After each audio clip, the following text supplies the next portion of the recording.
मन पर शासन करो, वरना वही तुम्हारा शासक बन जाएगा।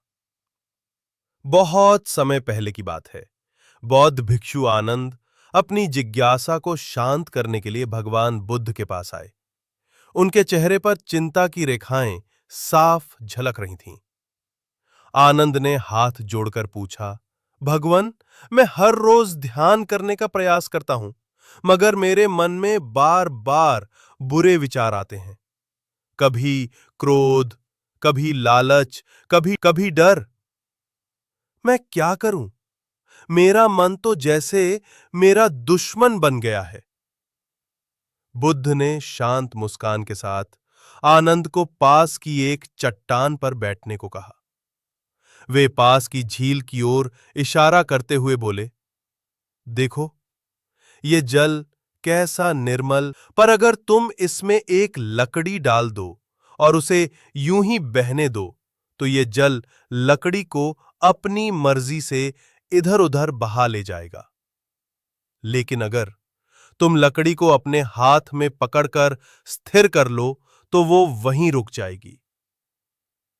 आनंद ने ध्यान से सुना। बुद्ध ने आगे कहा, ऐसे ही हमारा मन भी है। अगर तुम इसे बिना दिशा के छोड़ दोगे, तो ये विचारों की लहरों में बहता रहेगा, कभी दुख में, कभी भय में। लेकिन अगर तुम मन पर शासन करना सीख जाओ, तो वही मन तुम्हारा सबसे बड़ा मित्र बन जाता है। बुद्ध की आंखों में गहरी करुणा और ज्ञान की झलक थी। उन्होंने एक क्षण रुककर कहा, अपने मन पर शासन करो, वरना वही तुम्हारा शासक बन जाएगा। आनंद ने पूछा, भगवन, क्या यह संभव है? क्या मैं सच में अपने मन को नियंत्रित कर सकता हूं? बुद्ध ने कहा, संयम, सतर्कता और अभ्यास से सब संभव है। जैसे कोई किसान अपने खेत में लगातार पानी देकर फसल को बड़ा करता है, वैसे ही तुम अपने विचारों की देखभाल करो। जब भी नकारात्मक विचार आएं, उन्हें पहचानो और ये स्मरण करो कि वे असली नहीं हैं।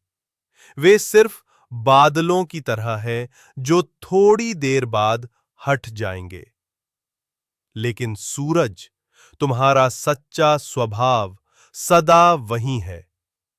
बुद्ध ने आनंद को प्रतिदिन सुबह कुछ पल शांति से बैठने और अपने मन को देखने की सलाह दी। धीरे धीरे धीरे आनंद ने अभ्यास करना शुरू किया। हफ्ते बीते, महीने बीते। एक दिन वह प्रसन्नचित होकर बुद्ध के पास आया।